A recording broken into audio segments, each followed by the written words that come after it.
para você, o Tudo de Bom para você está no ar. Seja muito bem-vindo à Rede Gospel. Eu já estou aqui com os nossos convidados. Daqui a pouco a Olga Tessari também está chegando. E nós vamos falar de um assunto que nós amamos, que é ser feliz, que é fazermos planos e realizarmos. E todas as vezes que nós falamos em ano novo, nós precisamos reacender a nossa esperança de que será um ano melhor.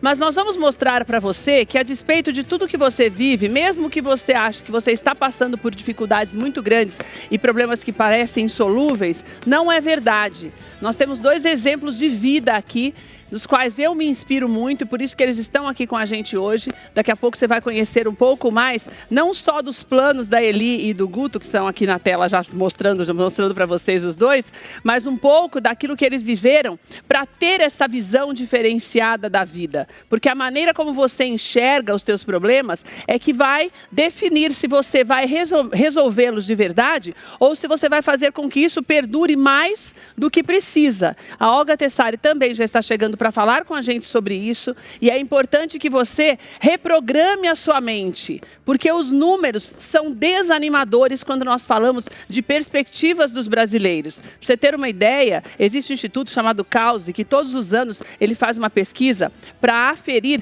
qual é a palavra que mais vem à cabeça do brasileiro. Este ano, a palavra é incerteza. Pelo menos 24% dos brasileiros que foram entrevistados no começo do mês de dezembro, pessoas acima de 16 anos de idade, foram 1.500 pessoas, 24% falou essa palavra, a primeira palavra que veio à mente. A segunda, bem distante, com 16%, inteligência artificial. E a minha pergunta para você é, se você começar o ano já imaginando que tudo pode dar errado, será? É possível planejar alguma coisa e reverter isso? É possível viver um ano mais feliz? Se você começar pensando que você está tão inseguro e com tanto medo do que vai acontecer, o medo é o que mais nos paralisa. A Bíblia fala sobre isso. Quando você tem medo, você não consegue caminhar. Então é importante que você ouça exemplos de quem realmente teria todas as razões para parar em vários momentos da vida, mas optaram, sabe para quê? Para continuar caminhando e ser esse exemplo para nós. Depois do intervalo, nós vamos começar a nossa conversa. Não saia daí, que eu tenho certeza que você vai aprender muito hoje com os nossos convidados.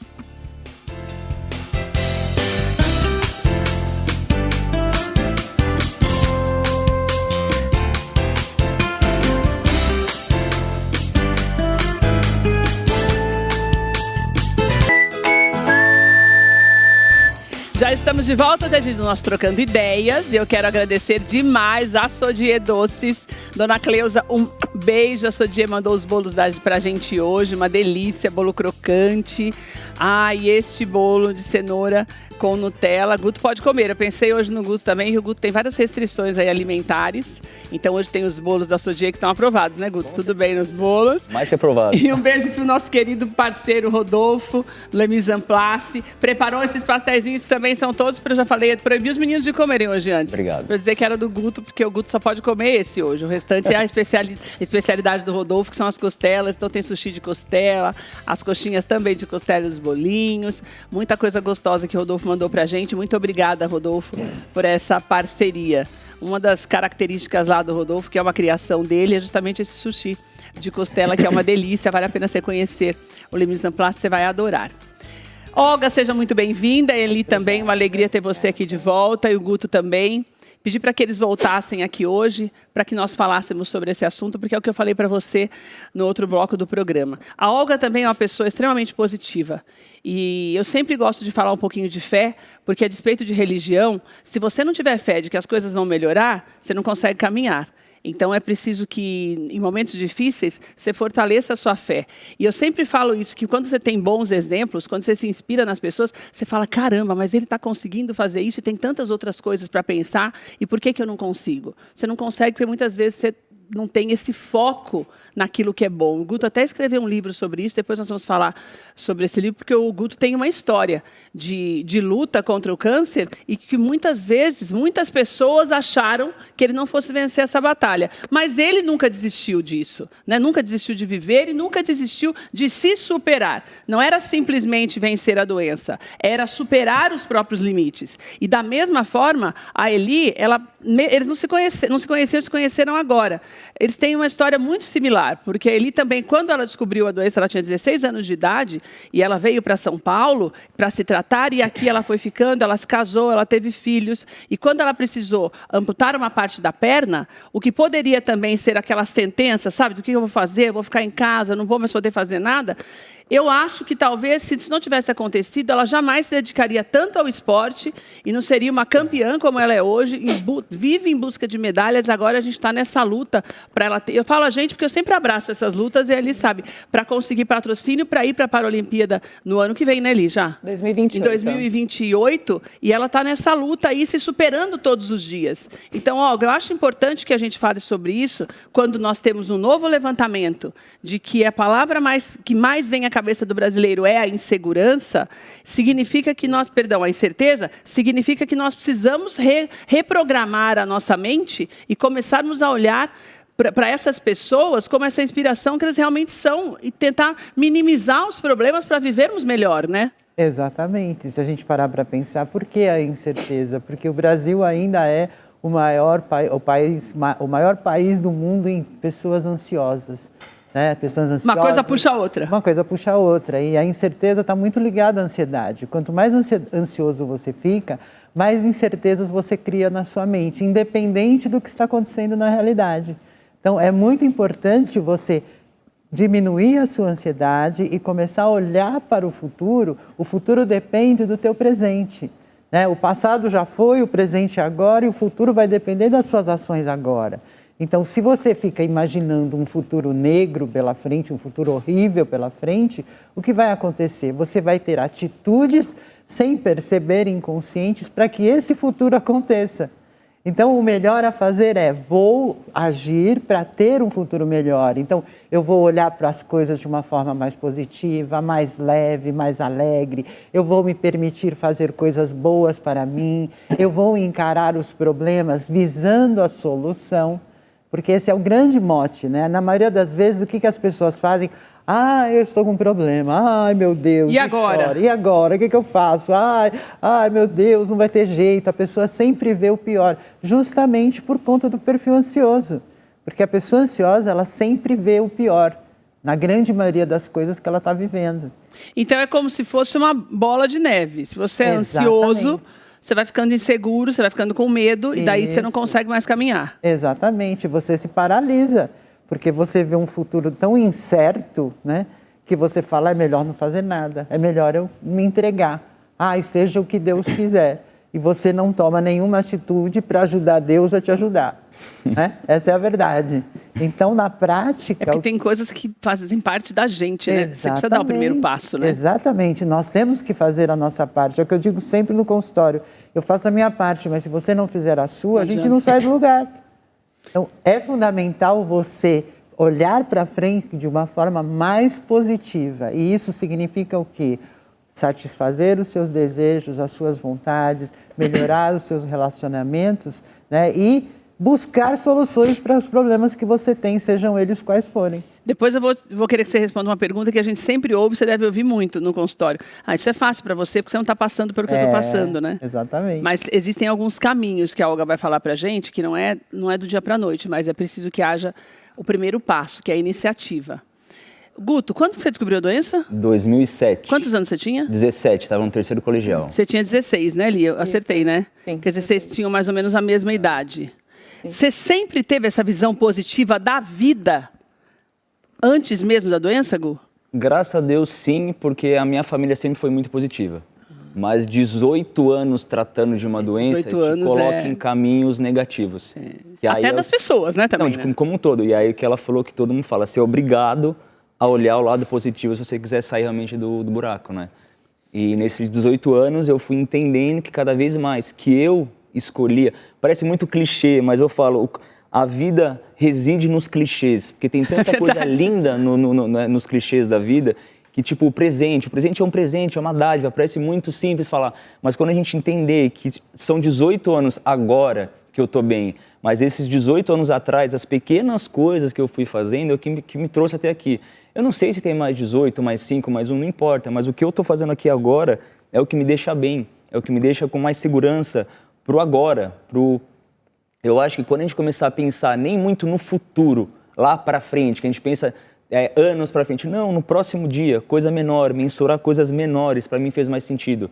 Porque parece que eu tenho mais controle de um dia, outro dia, do que um ano pela frente. Então, acho que mensurar isso me ajudou muito nesses 18 anos de loucura aí de tratamento. É porque eu acho também que doenças graves, né? Que eu sempre falo que algumas doenças, e a gente já falou sobre isso quando vocês vieram anteriormente, que algumas doenças, elas são colocadas sempre como uma sentença de morte, né? Então, aquilo, não só o câncer, mas existem algumas doenças pontuais, como até o próprio HIV hoje, vendo esse documentário do Cazuza, eu me lembrei disso. As pessoas vivem mais tempo, mas o diagnóstico, né, é sempre como se fosse uma sentença de morte.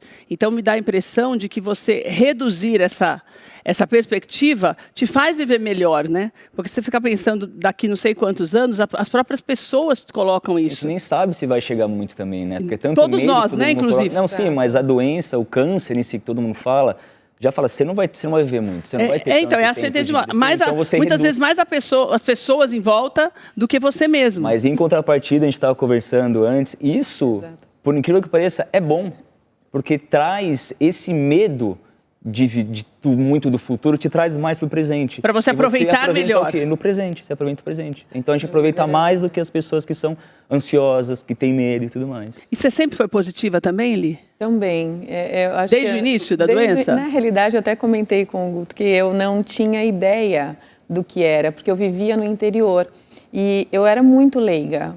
Você não sabia que você tinha doença? Não sabia o que era câncer. Eu fui ter ideia do que era o câncer quando eu vi o meu pai chorando, que aí o médico já tinha falado para ele que eu precisaria amputar.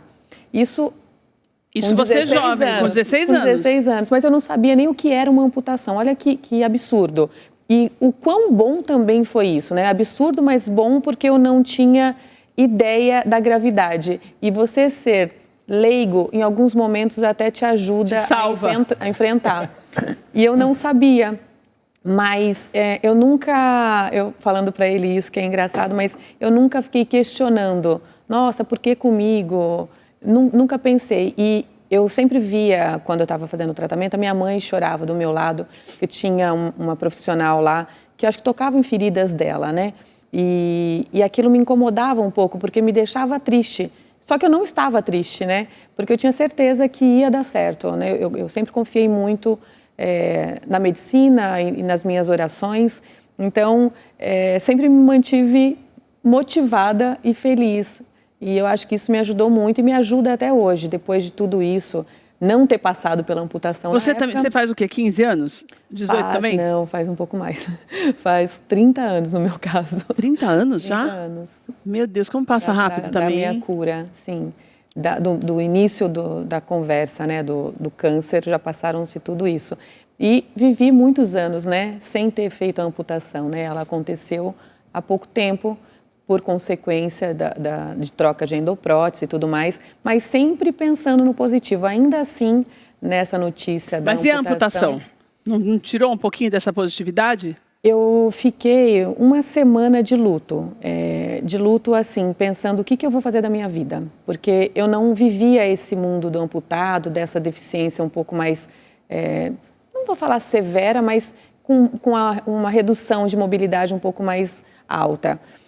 Então eu fiquei ali me curando desse processo de entendimento, mas passado isso, eu vi que existia vida após a amputação, sim, e que eu poderia fazer muitas coisas e, de fato, eu me descobri uma outra pessoa depois desse processo e estou muito feliz. E a gente tem várias imagens desse processo, desde que a Eli sofreu a amputação, porque foi aí que ela começou a se dedicar muito mais ao esporte. E hoje ela pratica várias modalidades esportivas que ela tem se esmerado mesmo para ter essa possibilidade de estar nas Paralimpíadas. Tem imagens aí. Esse é a foto agora recente, inclusive, do campeonato de curling, onde eu sou bicampeã brasileira, muito recente, faz 2 meses que aconteceu o campeonato. Que legal! E para a Paralimpíada você vai para o curling ou não?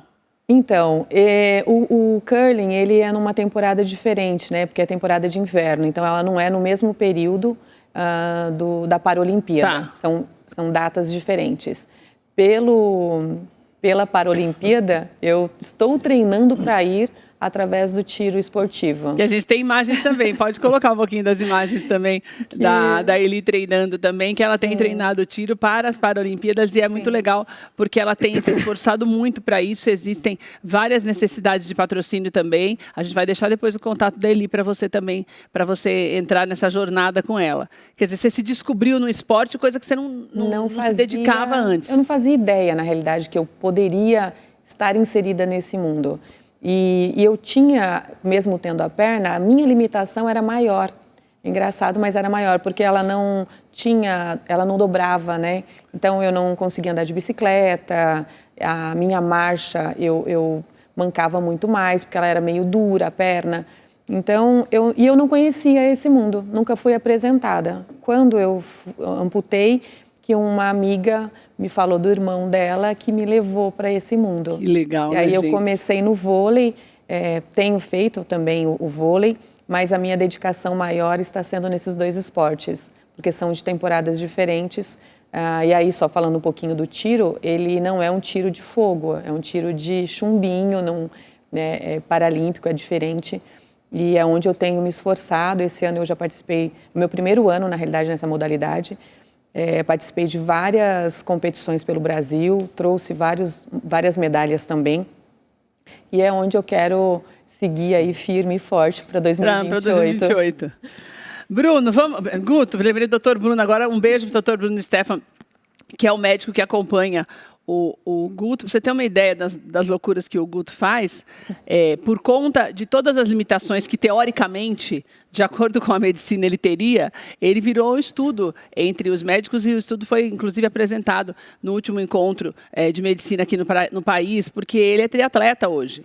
Então, ele é tatuador, de profissão, escritor, porque ele fez esse livro lindo também, mas ele é triatleta. Então, isso você já se descobria antes? Você já gostava do esporte antes dos 16 anos de idade? Já era uma coisa que você gostava ou você... Desde criança eu sempre fui de esportes. Comecei a surfar, eu tinha 8 anos de idade, eu era goleiro de futsal e handebol da escola, sempre fui do esporte. E aí, às vezes, durante o tratamento, às vezes baixava um pouco, às vezes tinha que conciliar.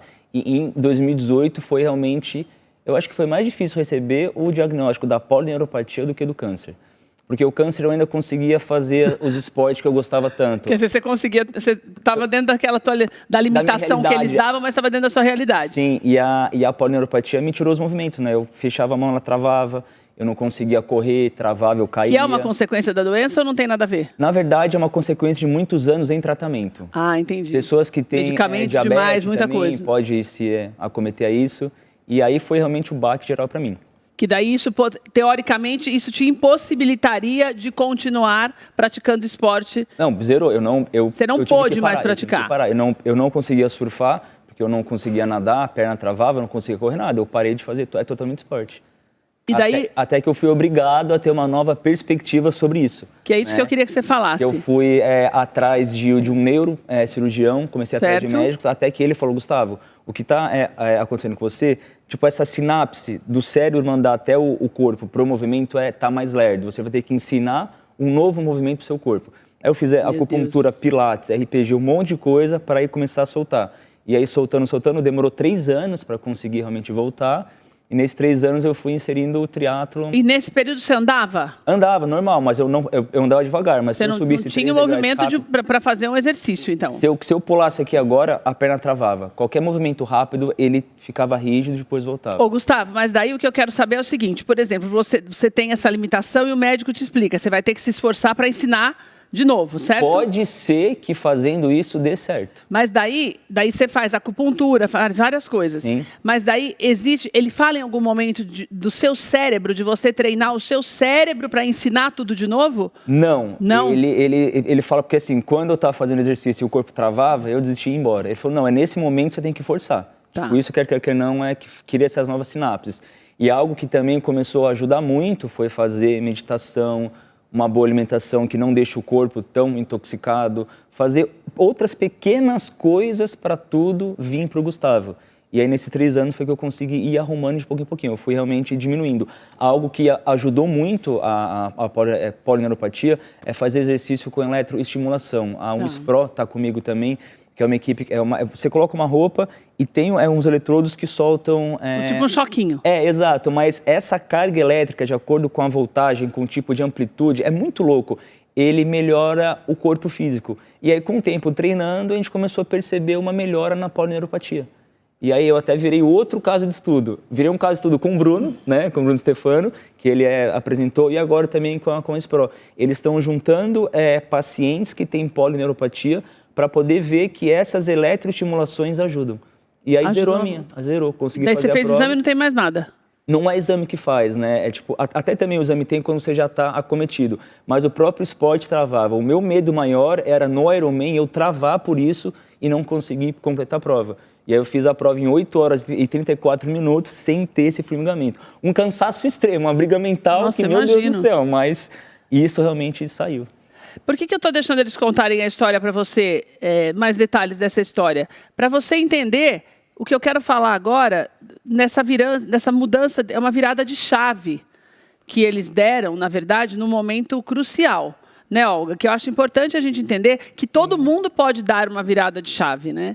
Mas quando eu dou exemplos extremos assim, e por que eu falo extremos? Porque se você tem todos os membros do teu corpo e está caminhando menos simplesmente porque você não gosta de caminhar, você vê uma pessoa que não tem uma perna, uma parte da perna que é importante, porque ele teve que amputar bem em cima a perna, e faz coisas que você não faz com as duas.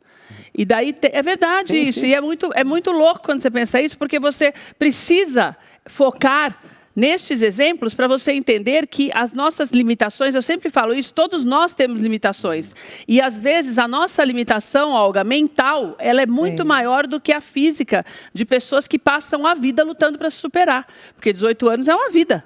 Sim. 30 anos é uma vida, entendeu? Então, as pessoas passam a vida inteira para superar coisas que não é que o problema que a gente tem é menor. Porque é o que o Guto falou no início. Para nós, o nosso problema sempre vai ser grande. É verdade. Mas como é que eu minimizo isso na minha cabeça para poder viver melhor? Para que um ano que entre seja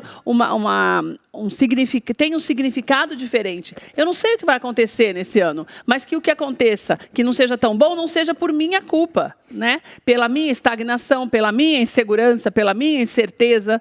Como é que eu consigo reprogramar isso? Existe uma maneira de uma reprogramação? Sim, mas antes disso eu gostaria de falar, né, que nós somos seres extremamente adaptáveis, né? E o nosso cérebro é uma coisa fantástica, porque ele é capaz de criar novas conexões o tempo todo, desde que você se disponha a treinar o seu corpo para ele ter essas novas conexões. Desde que você queira, né? Que você queira. Então, você tome a iniciativa. Exatamente. Então, o primeiro passo é você tomar a iniciativa. Ai, minha vida está uma droga. Tá, e o que você pode fazer para mudar isso? Qual é o caminho para você poder mudar? Por onde você começa? Comece devagar, porque o que acontece? Quando você quer muito uma mudança, você já fica imaginando o resultado final. Só que todo resultado final demanda um passo a passo. É um passo por vez. É a mesma coisa quando você vai fazer um bolo. Você vai colocando um ingrediente por vez e vai acrescentando. É mais ou menos isso. Eu começo devagar, mas comece. Exatamente. Mas a maioria das pessoas não quer ter esse passo a passo. Todo mundo quer a fórmula mágica. É aquela história de, ai, doutor, eu estou com dor, me dá um remédio para tirar a dor. Mas se você não descobrir a causa, perdão, você nunca vai conseguir resolver o problema. Então, o passo a passo é importante. É você não desistir. Vai ter dia que você vai chorar? Vai, é normal. Vai ter dia que você vai querer desistir de tudo, xingar todo mundo, ficar revoltado com o mundo? Vai. Isso é normal e é natural. Agora, passado esse momento de desabafo, retoma. Retoma o que você estava fazendo e continue em frente. Não desista. Essa é a grande palavra. Eles conseguiram porque eles não desistiram. Não importa se é 1 ano, 10 anos, 50 anos, o importante é chegar lá, no objetivo que eles estavam buscando. E é isso que nós podemos fazer no nosso dia a dia. E muitas vezes os nossos problemas não são tão graves quanto. Só que é aquela história, o meu problema para mim é o pior do mundo, o seu para você é o pior do mundo. Então, veja, busque ajuda, vá procurar pessoas que possam te animar a fazer, porque infelizmente grande parte das pessoas com quem a gente convive, a gente diz, eu quero mudar. Mas você acha mesmo que você quer mudar? Vai ser muito trabalhoso, deixa pra lá. Continua como tá, é melhor ficar do jeito que tá. As pessoas te desanimam, muitas vezes, pelo trabalho que dá, porque é aquilo que eu disse, todo mundo quer uma solução que não dê trabalho. Só que na vida tudo dá trabalho, até sair da cama de manhã dá trabalho. Então, não foque no trabalho que vai dar, mas foque no resultado que você quer e vá caminhando para isso. E o mais importante, comemore cada passo que você der. Comemore, conseguir. Por exemplo, uma pessoa que tem dificuldade de caminhar. Eu lembro que uma vez eu estava lá fazendo estágio na ACD, uma criança sendo assistida por um monte de profissionais da saúde. E ela não conseguia permanecer em pé. Ela não conseguia andar, ela não conseguia ficar em pé. Um dia que ela conseguiu ficar em pé e deu um passo, depois ela caiu. Todo mundo gritou, como se fosse a Copa do Mundo, o Brasil ganhando a Copa do Mundo. Foi a coisa mais linda que eu já vi na minha vida. Ou seja, ela conseguiu dar o primeiro passo, então ela vai ser capaz de dar mais passos. É por aí que a gente tem que pensar. Ô Guto, como é que você conseguiu, você falou, quando ela falou essa coisa de pessoas em volta, como que você conseguiu lidar com isso? Com a negatividade das pessoas? Eu acho que o principal é a nossa negatividade, né? O principal é o nosso, porque tudo nasce na mente mesmo. Então, assim, para a gente ter essas escolhas, primeiro passou para cá. É aqui que comanda, é a cabeça, os pensamentos. Então, você tem que tratar a cabeça para depois você escolher se alimentar direito, você escolher fazer um esporte, você ter um direcionamento, entendeu? Então, se a minha cabeça está fraca, eu pego a negatividade das pessoas. Aquela tristeza das pessoas, melancolia, você vai morrer, tá difícil, eu embarco nessa. Se essa pessoa chega, a gente até também estava conversando, a gente conversou, foi pouco, mas a gente conversou muita coisa próxima, né? É muito legal. Isso é um sinal de que as coisas acontecem mais ou menos igual para todo mundo que passa por uma situação difícil, né? Sim, totalmente. Eu acho que as pessoas em volta não é nem por mal. Não, né? Mas pelo comportamento que elas aprenderam com outras pessoas. Exatamente, fica com tanto medo, sei lá, que você que tem que cortar. Mas eu também já peguei alguns caminhos errados ali, até que falei, opa, não, parou, acabou. E aí quando você começa a mostrar realmente o que você faz para o outro, você dá um novo norte para a pessoa. Então eu entendi que com o que eu tenho, com o que eu trato, é para eu poder despertar o bem nas pessoas, mediante essa dificuldade. É ter aquele ponto de luz, mostrar o que pode fazer. É o que ela comentou, às vezes é xingar, é brigar. Eu acho importante você colocar para fora, porque assim, quando você coloca para fora, você externa isso, você tira aquela raiva e automaticamente você dá espaço ao novo. E quando você dá espaço ao novo, aí é hora de você pensar com calma e colocar as coisas positivas. Aí, tipo assim, xinga, briga, tá bom, Deus, fiquei bravo com você, mas o que eu posso fazer agora? Vamos começar de novo, vamos do zero. Desculpa, vamos começar de novo? Me ajuda aí que eu quero começar de novo. Até porque desistir não está na fala. Você nunca pensou em desistir? Já. Tá até aqui no livro também, foi um momento que eu acho que Deus Nesses até falou comigo. 18 anos, qual foi o momento assim que você falou, ixi, acho que agora já tá demais? Eu acho que foi quando voltou o câncer pela terceira vez, eu tinha que fazer um novo transplante de medula. Eu sabia o quão difícil era, que eu cheguei em casa, coloquei a arma na cabeça. Isso você não tinha contado da outra vez? Não, porque tem tanta coisa para contar, né? Mas me fala uma coisa, quantas vezes você foi diagnosticado com câncer nesses 18 anos? 18 anos, eu acho que vai e volta umas 8, 9 vezes. Pelo amor de Deus, gente. E por que na terceira vez especificamente você... Porque na terceira vez eu tinha que fazer de novo o transplante. E foi muito sofrido fazer o transplante. Eu falei, eu não vou aguentar aquilo da gente viver no futuro. Eu não vou aguentar, eu sei o que eu vou passar. E aí, quando eu já peguei o resultado, fui na médica, peguei o resultado, voltei para casa. Meu pai e minha mãe foram para o consultório conversar. Com certeza foram falar, que inferno, tudo de novo, nosso filho. Fiquei em casa, tinha arma em casa, peguei a arma, coloquei na cabeça. E isso é estranho, que não parece que eu conto essa história. Quando eu coloquei a arma, que eu fui puxar, eu escutei um não. Nesse não, o tempo parou. É como se eu estivesse de cima, olhando para o Gustavo, com a arma na cabeça. E eu consegui, numa fração de segundo, ver como eu era ingrato com a minha vida. Eu tinha família, tinha condição financeira, fazia tratamento no hospital maravilhoso, me acho um cara bonito, legal, estava com a profissão dos sonhos. Por causa da doença, que não é do jeito que você quer, que é muito boa, você vai acabar com tudo? Eu lembro que eu abaixei a arma, chorei. eu brinco que ali foi a morte do ego. Eu consegui matar o que eu queria me matar. Nossa, meu estômago até revira. Nossa. Você vê o poder da fé, né? Sim. Porque, na verdade, é o que eu sempre falo. A gente volta e você precisa... Por isso que a Bíblia fala que a gente tem que... Fé é um exercício. É você exercitar a sua fé. E eu sempre gosto de reforçar que a gente não fala de religião aqui. Porque fé não é religião. Fé é a certeza daquilo que você não está vendo mesmo. Você não sabe, você não tem solução nenhuma plausível para aquilo naquele momento e todos os diagnósticos não cooperam. Sim. Mas você sabe que alguma coisa pode acontecer, Pode aquilo ajudar. que depende de você, que é não tirar a tua vida para começar de novo, né? Eu acho que é ali que virou tudo, então. Você acha que é ali que deu uma virada e dali para frente você começou a encarar isso Eu acho que a gente nunca... dentro do possível, a né? gente Com sempre mais naturalidade. vai virando de pouquinho em pouquinho. É sempre um tec de cada vez, né? Tive outras dificuldades, mas eu acho que realmente quando... Até um cliente quando estava tratando perguntou, Gustavo, quando foi a sua virada de chave mesmo? E para mim, eu acho que para todo mundo vai de pouquinho em pouquinho, mas a virada de chave geral foi quando eu me separei e comecei a entrar meio que no triatlon. Eu estava sozinho, com os cachorros em casa, falei, eu tenho que mudar a minha vida para melhor. E aí nisso eu também comecei a meditar muito, comecei a consagrar ayahuasca, comecei a me interiorizar de uma forma surreal. Todo dia eu meditava, todo dia eu tirava vícios. Começou a se conhecer melhor, Eu tirava né? vícios que poderiam tirar o meu foco. Doce, refrigerante, qualquer coisa que pudesse tirar, que eu ia fugir, não, eu tenho que meditar e entender. E essa meditação foi que me trouxe muito conhecimento, coisas do livro, como projetar palestras, podcast, entre todas as coisas de ideias. Então, realmente, eu acho que a meditação, o silêncio, para tirar essa ansiedade de tudo, que, mano, você vai ficar quieto lá. De 5 minutos, 10 minutos, quando você vê, você fica 2 horas. E você começa a ajustar as coisas, porque você silencia. E no silêncio, que é ensurdecedor, vem as respostas. E engraçado que a Eli também passou por uma separação, né?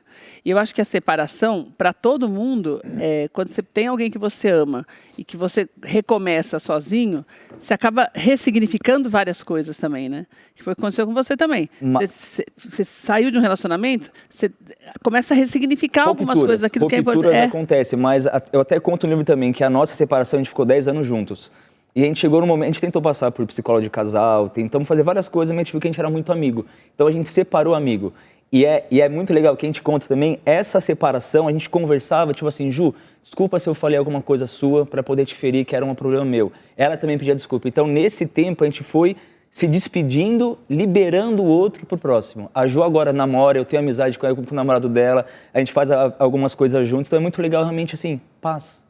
É paz que a gente quer. E você conseguir ressignificar as coisas, sim, né, Eli? Sim. Você também ressignificou várias coisas, até por conta da tua filha também. Muito. Que a tua filha teve um papel muito importante em toda a transformação que você viveu. Porque a filha da Ju, da Eli, quando ela ficou sabendo da notícia da amputação, foi a pessoa que, mesmo tão menina, que mais te deu aquela coisa de, nossa, que tudo bem, mãe, vai ficar melhor ainda, né? De onde você não esperava. Quer dizer, você tinha que pensar naquilo, como eu vou criar minha filha agora, e de repente você vê uma pessoa que está te apoiando 100% e que enfrentou colega de escola e tudo, né, menina? É impressionante os caminhos, né? É muito louco isso. A Rafa é meu porto seguro, assim, né? E foi muito próximo da minha separação também, né? Então, ela estava passando ainda por um processo difícil, que é a separação dos pais, e tendo que lidar com essa situação da minha amputação. Mas fala a frase. Quando você contou para ela, o que ela te falou?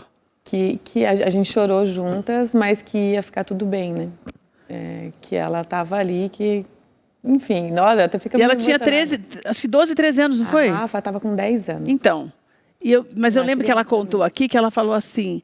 Tudo bem, mamãe, vai ficar melhor porque a sua perna não mexe direito. Então, você vai ter muito mais mobilidade para quando você se adaptar. Ela falou isso para você, Sim, que foi o que mais me chamou a atenção, porque ela era muito pequena. Ela chegou a vir aqui com a Eli. Essa nossa conversa com a Eli está no nosso canal no YouTube, que você pode procurar lá, que você vai... É o amor de mãe que nós colocamos aqui. Esse é o tema. E ela falou isso e me chamou muita atenção. Eu fiquei muito com isso na cabeça. A maneira como você olha o problema, né? Então, para ela, Olga, uma grande preocupação era a menina. Porque como é que eu vou fazer? Essa menina com 10 anos de idade, ou só com uma perna. E a menina falou para ela, não, você anda meio mancando, mãe, vai ficar muito melhor, você vai se movimentar muito melhor. Quer dizer, uma coisa que você não espera de uma criança de 10 anos, mas que dá uma... Né, uma Rafa, que linda. Que dá uma... Eu acho que ali que você começa... Essas coisas fazem com que a gente aprenda a enxergar de outra forma, né? E eu acho que até você mesma, naquele momento, começou a enxergar esse problema de uma outra forma também. Eu acho que são as viradas, né? Eu tive também, como o Gustavo falou, algumas rupturas fortes que foram tratadas, mas essa questão da amputação e ter a Rafa ali, de fato, pensar que a amputação poderia ser um fim para mim. E mais ainda, né, tem uma criança que eu preciso ainda, né, porque ela continua com 13 anos, é uma criança ainda, mas lidar com aquilo, né, sem a presença do pai, morando comigo, como eu faria isso? E ter a maturidade dela olhando para esse cenário, gente, quem sou eu para ficar aqui, ó, céus, ó, vida? Nunca foi. Não tem nem direito de ficar assim. Não, na realidade nunca foi, mas assim, o quanto ela... me deu forças para falar, não, gente, eu consigo. E, de fato, foi uma mudança radical na minha vida depois desse processo. E hoje, estando no esporte, ela ainda fica mais feliz ainda, né? Me acompanha em várias competições. Então, o quanto a nossa mente nos leva, né, a viver diferente e ter perspectiva. E ela... Nossa, é minha força, não tem nem o que falar. E nesse caso é interessante, porque a sua filha, na verdade, ela aprendeu essa positividade com você também, né? Ou seja, ela simplesmente refletiu para a mãe a positividade que ela da vê a vida inteira. Mãe, que ela viu a vida inteira. Verdade. Né? Você estava lá caída e ela falou assim, mãe, acorda, lembra que você é uma pessoa positiva, vamos em frente. É mais ou menos isso que ela quis dizer, que legal. E é bem isso mesmo, né? Porque ela, né, nas dificuldades dela, da idade dela, às vezes ela me traz algumas situações e eu tento mostrar para ela que, olha, é momento, vai passar, né? E tudo de fato passa, o bom passa, o ruim passa, mas depende de como a gente lida com isso, né? Exato. Posso acordar hoje com a dificuldade de levantar da cama e como eu posso lidar com esse dia, né? Simplesmente não levantar ou não vou. Estou aqui, mais uma oportunidade para fazer acontecer e trazer coisas positivas, porque a gente está aqui para alguma coisa, né? Então, eu acho que mostrar a nossa força e a nossa vontade depende muito do que está aqui, né, Gustavo, que você falou. O quanto a gente reverbera isso para o mundo também, da nossa positividade. E, com certeza, a Rafa, ela foi impactada por isso. Sim. Eu sempre trago, de fato... que a vida é muito boa, né?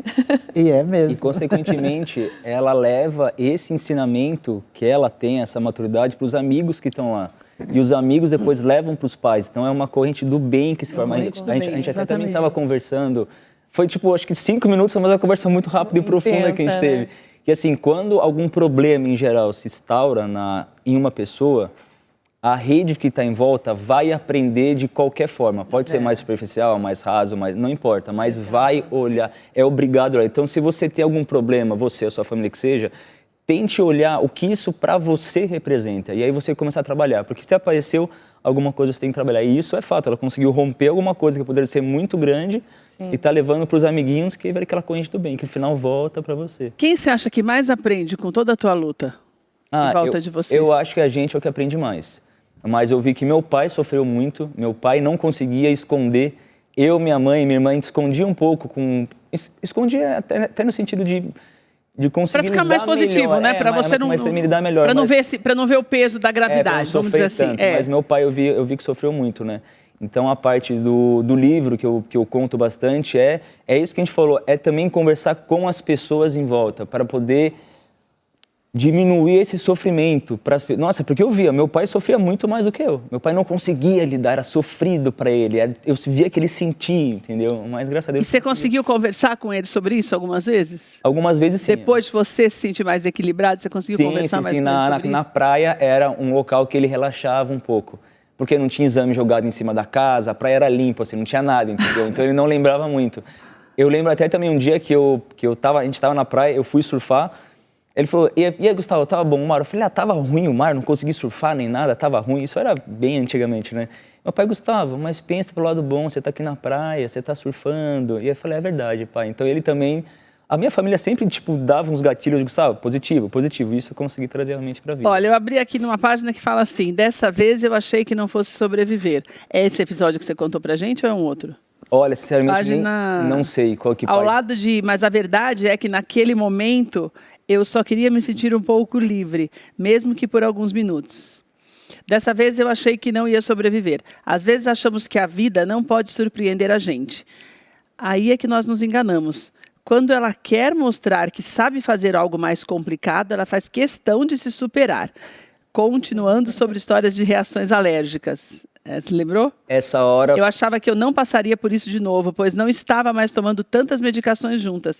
Já estava curado da infecção, então não precisava ter medo de medicação cruzada novamente. Em uma dessas internações, não me lembro qual em específico, dessas 4 antes de fazer o transplante, minhas plaquetas estavam muito baixas e eu precisei, por segurança, receber bolsas de plaquetas para me recuperar. Lembrou? Lembrei. Conta. Essa parte foi quando... Essa parte eu achei que de todas eu ia morrer. Essa parte, você pegou uma parte muito que eu falei, acabou minha vida. Eu lembro até que que bom que você não leu o resto, porque o resto, eu acho que nessa parte que é bem emocionante mesmo, né? Eu acho que é nessa parte. Porque eu conto 2 histórias em sequência. Não, vou contar, peraí que eu vou ler agora. Agora eu quero ler. Eu acho essa parte que fala meio que da Enquanto eu recebia plaquetas, uma enfermeira específica do banco de sangue acompanhou todo o processo perguntando como eu estava. Eu sempre respondia que estava tudo bem. Em certo momento, ela saiu do quarto e deixou a bolsa esvaziando lentamente no meu corpo, dizendo que voltaria em breve para retirá-la. Foi então que eu comecei a sentir uma leve tontura e avisei minha mãe imediatamente. É essa? É. Nossa, mãe, eu tô com um pouco de tontura, eu acho. Tô meio estranho. Enquanto ela tentava dizer mais alguma coisa, eu senti minha garganta começar a coçar igual da outra vez. Na hora, eu lembrei que era reação alérgica. 9, 10. Eu lembrei que era reação alérgica. Agora eu vou ler, gente, você que está em casa também, porque todo mundo quer saber. Eu posso contar, Dito e feito, a coceira evoluiu rapidamente e minha garganta começou a fechar de forma assustadora. Mas, uma vez eu fechei os olhos e pensei, a medicação. E aí? Conta, porque eu não vou ler tudo. É que, enfim, começou a travar realmente, comecei a ter alergia. Isso que começou a ter a alergia, eu já avisei minha mãe, eu já sabia o que era. Minha mãe saiu, chamou os enfermeiros, a gente já travou a medicação. E aí eu levantei da cama, eu queria vomitar, que o corpo quer colocar para fora aquilo, eu vomitava e não conseguia respirar de novo. Meu Deus, que porque não estava fechando. Por isso você achou que fosse morrer? Essa vez eu achei que eu ia morrer. Mas, por um momento, eu acho... É até difícil explicar, no livro eu consigo explicar de uma forma muito legal. Minha mãe estava sentada quieta ali, depois já estava cheio de médico, enfermeiro, aperta o botão vermelho para chamar todo mundo. Eu lembro que eu estava lá, eu lembro de olhar para minha mãe, eles deram corticoide para tentar aliviar. E eu lembro que eu estava quase desmaiando, a pressão estava acho que 3 por 5, 4 por 5, 5. Meu Deus do céu. Tava quase para lá, tava para lá ou para cá, não sei onde eu estava. Eu lembro de olhar minha mãe, ver a cara meio que de aflição, mas ao mesmo tempo tentando passar uma serenidade. E naquele momento me deu um pouco de paz. É muito louco, porque é como se eu fosse morrer olhando para a pessoa que me deu a luz, entendeu? Meu Deus. Então eu fui fechando o olho, ficando calmo, olhando minha mãe, relaxando, e fechei o olho. E aí eles fizeram as coisas que tinha que fazer. Eu lembro que eu só escutava a voz sumindo, falei, nossa, acabou, né? Aí depois comecei a voltar, falei, gente, eu até dá emoção, né? Falei, gente, eu tô aqui, tá bom? Aí já ouvi o pessoal, ai, que bom que você tá aqui e tal. Eu realmente voltei, mas isso foi o momento que eu falei, nossa, acabou, ferrou. Porque eu não conseguia respirar, e aí pressão caindo. Pessoal, a pressão tá 4 por 5, pega, tá. Eles estavam já com o bagulho do lado. E você começou a ouvir bem longe, né? assim. Que desespero. Que é uma sensação de... Sim e não, né? Porque ao mesmo tempo que você vai ficando desesperado, agoniado, vai te dando o desmaio, aquele relaxe. E minha mãe do lado, eu tava com quem mais eu amava ali, entendeu? Então eu tava olhando pra ela. Por mais que ela tava assim, meu Deus, você tinha paz. Tinha paz. Ô, Gustavo, daí quando você pensa em tudo isso e pensa no ano novo, o que te vem à cabeça? Como que a gente encara um ano novo com essa leveza? Eu acho que até o ano novo tem muita vida ainda. Até o ano novo tem muita vida para você poder aproveitar. Você consegue mudar muita coisa na sua vida. Mas você não tem que planejar nada assim para viver melhor? Você tem que planejar, mas até lá, faça agora o que a gente conversou. daqui o que? Eu acho que 15 dias, é o ano novo ainda? 15 dias você faz muita coisa, mas muita coisa você nem imagina. A vida reside, para mim, nesse segundo, nessa conversa, no que fica. Quando a gente entender que a vida está no agora, nessa fração de segundo, essas horas de programa já não existem mais. Vai existir porque está gravado. Mas isso é a vida. A gente aproveitar a vida é o maravilhoso. Fazer planos no agora. O que eu posso fazer daqui 5 minutos, 10 minutos? Ter boas escolhas. Façam, pelo amor de Deus, gente, façam boas escolhas. A partir de boas escolhas, o caminho vai melhorando. E mesmo se no caminho ali que você fez, você fala assim, pô, mas eu fiz boa escolha, apareceu aquele traste, aquela porcaria ali, você vai saber lidar de uma forma correta. Não é que só pensando bem sua vida vai ser maravilhosa. Não, jamais. 18 anos tratando de um câncer, que você também comentou, coloca a prótese, tira a prótese, depois tem que amputar. Meu Deus, acontece muitas coisas difíceis, mas nesse caminho, você fazendo boas escolhas, bons pensamentos, principalmente cuidando do que você pensa, do que você assiste, do que você se alimenta, todas as coisas que você coloca para dentro vai ter uma consequência na sua vida. Assim, faça boas escolhas para o futuro, sim, mas no agora. Escreva o que você pode fazer, o que você pode melhorar, o que você não... Por exemplo, o câncer. Eu não consigo curar o câncer do nada. O meu sonho é, se eu fizer isso, curo o câncer. Não tem, então para que eu vou me pegar nisso? Tá, mas o que eu posso fazer para poder melhorar? Posso meditar, posso fazer exercício. Então, olhe as pequenas coisas, tenha coragem de se encarar. É difícil, mas se olhe no espelho e se encare. E fala assim, eu tô errando por causa disso, daquilo, eu tenho coragem de assumir. É você e você. E comece a mudar. Comece a conversar com você. O que a gente pode fazer para melhorar? Converse com você de frente para o espelho. O que eu posso fazer para melhorar? O que você faria na minha situação? E aí você começa de pouquinho em pouquinho a melhorar. E posso te falar, são 18 anos tratando de um câncer. Eu tenho certeza que algumas coisinhas deram certo. Então, sempre essas pequenas coisas que podem melhorar, sim. Tem aqui no livro do Gustavo, já vou começar a mostrar o livro dele. Já mostramos algumas coisas, o livro está à venda. Lá no Instagram do Gustavo também tem o link para você comprar o livro, mas você encontra em todas as livrarias. Você pode comprar também online. Lá no Gu Teixeira Tatu você tem mais informações. O livro, olha, tem muita história contada aqui, olha. E muita história para você aprender também. E só essa frase aqui você já entende o recado. Ó. Você ainda tem tempo de você mudar sua história, mas você quer? Depende de você. Depende da gente. O mais legal é que o livro também acaba com uma pergunta. Então te traz... Você está sempre pensando. É sempre pensando, porque senão o livro não acaba, entendeu? Você vai ler, o livro não vai acabar, porque a pergunta faz você pensar para sempre. E você, Li, me conta. Quando você encara um ano que está chegando, como que você começa a pensar nele e dentro de tudo que você já passou, o que você sugere para as pessoas? Eu não gosto muito desse negócio de conselho, a gente sempre fala sobre isso, né, Olga? Não é conselho, é um aviso mesmo, um alerta de quem entende do assunto, real, né? sabe o que é passar por perrengue e sair dele. O Gustavo falou uma frase muito boa, não que o pensamento positivo vai te tirar de algum lugar, mas eu acho que já é o começo para você buscar saídas, né? A sua mente conduz você para o que você quer. E aí, óbvio, né, que eu não tenho controle do que vai acontecer daqui a alguns anos, né? Mas os meus focos hoje, e pensando de fato a longo prazo, não sei se eu estarei viva, mas eu espero que sim, em 2028, focar nos meus treinos, né? Eu sei o que eu preciso fazer, então eu vou, ano que vem, ficar focada nos meus treinos, alimentação saudável, com apoio profissional para isso e batalhar para chegar onde é o meu objetivo. Então, para chegar no meu objetivo, eu preciso trilhar um caminho e o caminho é de treino de foco, cuidando da minha saúde, cuidando de quem está ao meu lado também para que isso flua. Então, acho que a dica talvez é você pensar positivamente e treinar o que você quer, né? Onde você quer chegar, buscar as alternativas necessárias. Eu quero ser promovido, então faça um curso que te leve a essa promoção. Quero fazer uma faculdade, então estude para chegar nessa faculdade, né? Eu acho que ter o foco, de fato. Para fazer determinação, aquilo que fazer. No caso da Eli, tem algumas coisas, como eu falei para você, que são muito maiores. E a Eli sempre busca patrocínio, então para eu colocar na tela o Instagram dela, porque no Instagram você consegue chamá-la e conversar com ela te explica direitinho para que você tenha essa possibilidade de ser um patrocinador. Às vezes você pensa que é uma coisa que não dá para você fazer, e um pouco de cada um é o que faz com que as coisas caminhem. Porque tem coisas que não dependem só da gente.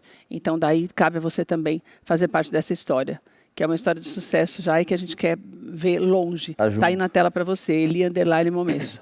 Olga, antes da gente encerrar, eu queria que você deixasse essa orientação para a gente. A gente tem exemplos muito fortes aqui do que realmente é superação. Sim. Os exemplos por si só, eles já falam muito mais do que você como profissional e eu como aquela que vai transmitindo aquilo que eles estão falando. Exatamente. Mas eu acho que muitas vezes ainda não é suficiente para a pessoa entender que a felicidade depende muito da gente, né? Um ano melhor, uma vida melhor, depende muito mais de nós do que de qualquer fator externo, né? Ou doença, ou seja o que for, né, Olga? Sim.